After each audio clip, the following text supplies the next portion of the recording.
Para falar da crise do século XIV, a gente precisa então entender essa simultaneidade de eventos, né? A guerra, a fome, a peste, as revoltas populares, né? E entender que essas coisas todas conversam e essas coisas todas se agravam. O primeiro elemento é a Guerra dos 100 Anos.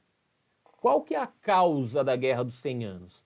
Formalmente, o rei da Inglaterra vai dizer o seguinte: eu tenho direito ao trono francês. Só que isso é muito discutível, porque eles vão dizer que o trono francês não pode ser transmitido pela linha materna, tem que ser pela linha paterna. Entendeu? E aí, os franceses vão se negar a ter um rei inglês. Óbvio. Óbvio. Então, a Inglaterra vai invadir a França com essa justificativa. Só que a Inglaterra, assim como a França, estava muito mais de olho na região de Flandres, que é uma parte ali daquilo que a gente chamaria hoje de Bélgica. Tá? Essa região de Flandres é uma região que faz muito comércio, é uma região que produz tecido, é uma região importantíssima até para padronização, para uma produção mais racional de tecido, de criação de animais e tal. Né? É uma região importantíssima para o reflorescimento das cidades, porque as cidades ali nessa região no norte da Europa vão se destacar. Então, Flandres é uma região muito rica, muito pertinente. Por isso até os ingleses invadem. Só que os ingleses invadem, vão querer conquistar a Inglaterra, a França, e não vão conseguir. Muito por causa da atuação da Joana d'Arc, que é uma camponesa jovem que vai se apresentar como alguém que conversa com Deus, vai conduzir as tropas inglesas e as tropas francesas. A Joana d'Arc vai conduzir as tropas francesas contra os exércitos ingleses e vai conseguir. Uma mulher jovem francesa vai conseguir expulsar as tropas inglesas do território francês. O negócio fica tão louco, mas tão louco, que nós vamos precisar até matar a Joana d'Arc. Por que nós vamos precisar matar a Joana d'Arc? Porque a Joana d'Arc está tão poderosa que a gente precisa eliminar. E por que ela está poderosa? Porque justamente ela liderou os exércitos franceses, né? Liderou os exércitos franceses sendo uma mulher do povo. Então o rei da França começa a chegar perto do final da guerra, o rei da França vai ter que dar um jeito de empurrar a Joana d'Arc para ela ser capturada pelos ingleses, e os ingleses vão pegar a Joana d'Arc e vão falar: meu, e aí que história é essa? Você vai falar: eu ouço Deus. Daí eles vão falar: você está cometendo blasfêmia, me prova que você ouve Deus. Vai falar: não, mas eu ouço. Daí eles vão dizer: ouve nada, você ouve é o diabo. Como é que você sabe que é Deus e não é o diabo? Não, é Deus que ele me fala coisas boas e tal, não sei o que. Não, coisas boas nada, porra, eu perdi a guerra por causa disso. Que jeito que é coisa boa? Daí é o diabo agindo. Pum, e aí a gente queima a Joana d'Arc. Por que o rei da França teve que entregar? Por que o rei da França teve que entregar essa mulher? Porque não era comum uma mulher ir para a guerra. Não era comum. Não era. Mas ela convence a todos, reconhecendo o Delfim, como eles chamavam, reconhecendo o regente da França, conversando com ele, liderando as tropas, fazendo sucesso. Então não era normal uma mulher liderar um exército, mas ela liderou. Liderou.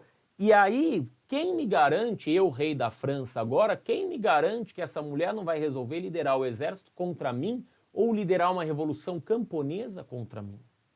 Então eu vou queimar essa nega. Só que se eu, rei da França, queimo um herói nacional, eu sou o grande vilão da história. Agora, se eu empurro essa mulher para os ingleses queimarem, os ingleses são meus inimigos. Entende? Então, por isso que o rei não pôde ele pegar e queimar, teve que deixar para a igreja da Inglaterra. Não, foram os inimigos que queimaram a Joana d'Arc.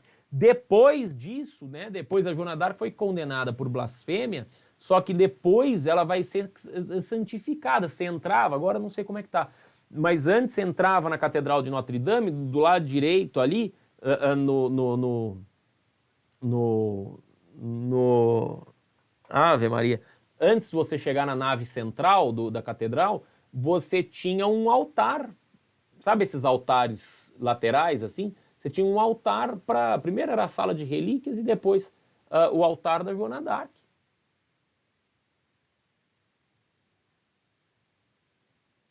Entendeu?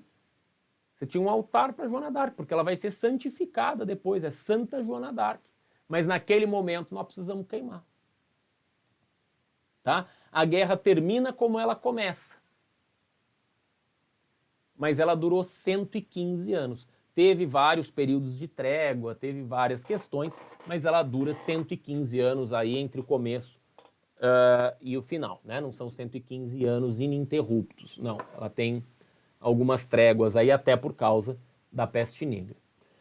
Mas o que é a peste negra? A peste negra é a peste bubônica. Uma peste, né? Uma doença importante que veio do Oriente junto com os ratos.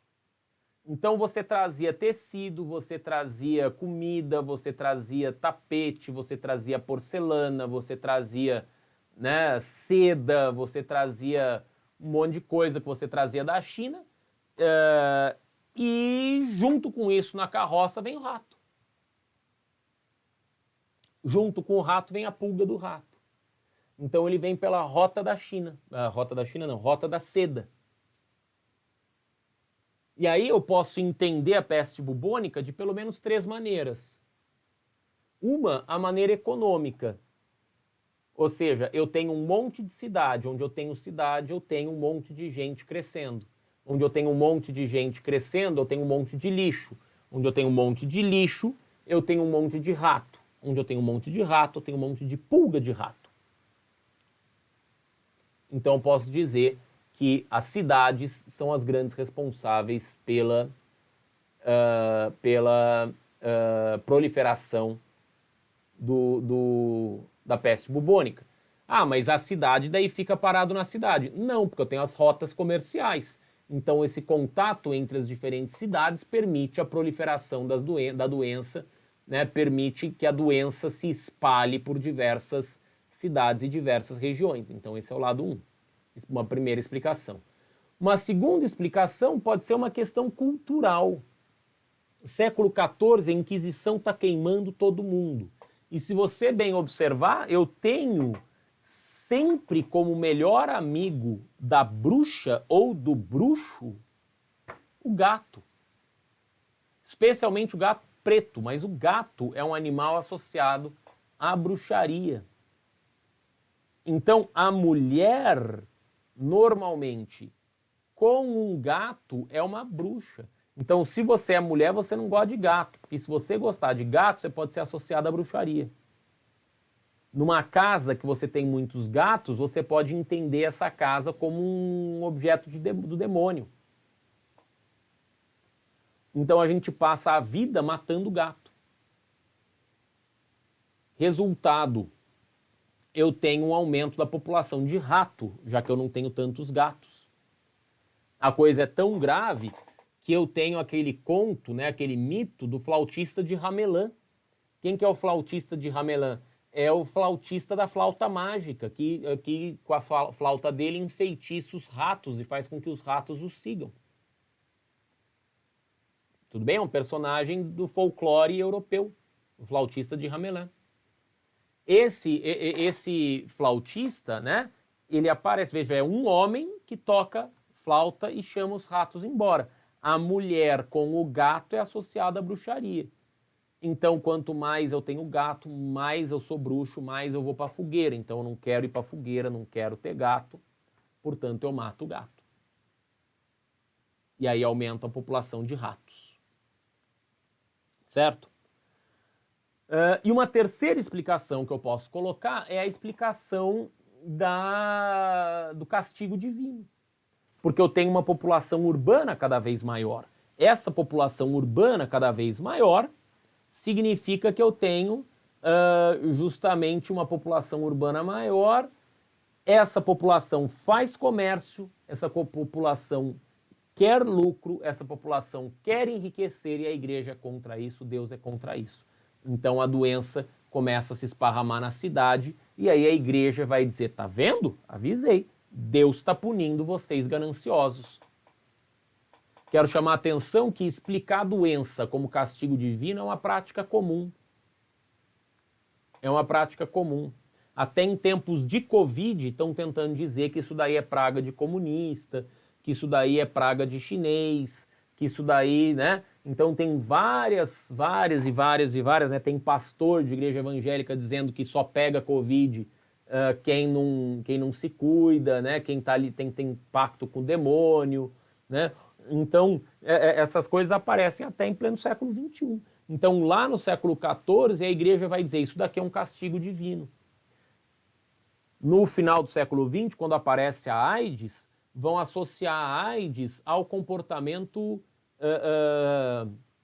homoafetivo, homossexual.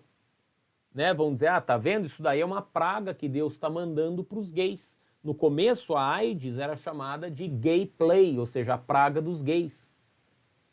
Não tinham ideia de que, né, os heterossexuais podiam pegar, que você podia pegar com transfusão de sangue, que você tinha vários caminhos possíveis para isso.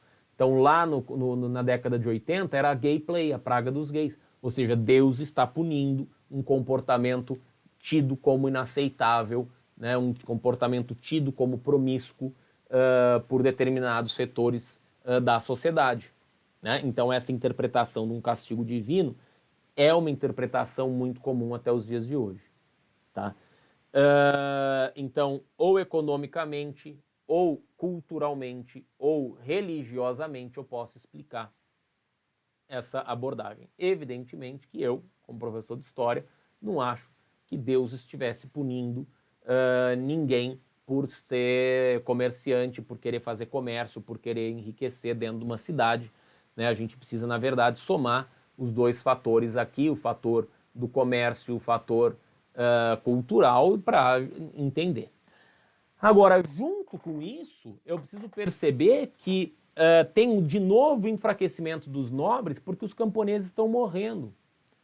Os nobres estão morrendo na Guerra dos 100 Anos, os camponeses estão morrendo por conta da Guerra dos 100 Anos, os camponeses estão morrendo por conta da peste negra, e eu tenho um outro problema, nós temos uma pequena variação climática, uma pequena glaciação no século XIV. E essa pequena variação climática desorganiza as colheitas. Então a população começa a passar fome, mas muita fome. Como se não bastasse a guerra, como se não bastasse a peste, nós vamos ter fome. Por causa de más colheitas também.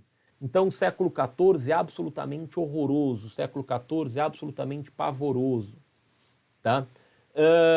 Junto com a fome, a guerra e a peste, eu tenho as revoltas camponesas. O que são essas revoltas camponesas? São as chamadas jacqueries. As jacqueries são essas revoltas, jacqueries porque é o Jacques, né, o Tiago, Jacques é o nome do apóstolo bíblico Tiago, que é um nome comum, né, na França do século XIV, seria como um João ou um Sebastião no Brasil de hoje. Né?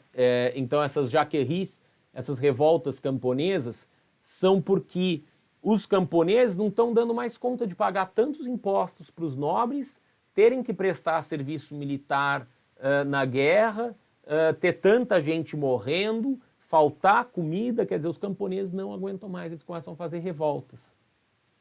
Em função, inclusive, das revoltas camponesas do século XIV, aparece o Estatuto da Terra, o Estatuto do Trabalhador. Esse estatuto parece que é a favor do trabalhador, mas não é. Esse Estatuto da Terra, ou Estatuto do Trabalhador, significa que os trabalhadores agora vão ter que respeitar as terras dos senhores, tá? E não podem se apropriar de terra. Então, as terras vão passar a pertencer aos reis, aos nobres e à igreja. e você não pode sair de um feudo e montar um roçado, por exemplo, falar, vou fazer a minha pequena fazenda aqui. Não pode. Só se um nobre te der a terra, só se um rei te der a terra, só se a igreja te der a terra. Então o Estatuto do Trabalhador vem como uma punição e isso explica a origem das sesmarias no Brasil, por exemplo. Então a terra ela não pode ser comprada, não pode ser vendida, ela tem que ser dada pelo rei. Ela tem que ser concedida pelo rei ou pela igreja. Tudo bem? Então não é simples a gente pensar, mas por que o servo não saía do feudo e ia trabalhar em outro lugar? Porque primeiro não tinha outro lugar. E segundo, porque se ele chegasse em algum outro lugar que ele julgasse possível, ele corria o risco, né, de ser expulso, de ser morto, de ser punido. Ok? Tudo bem?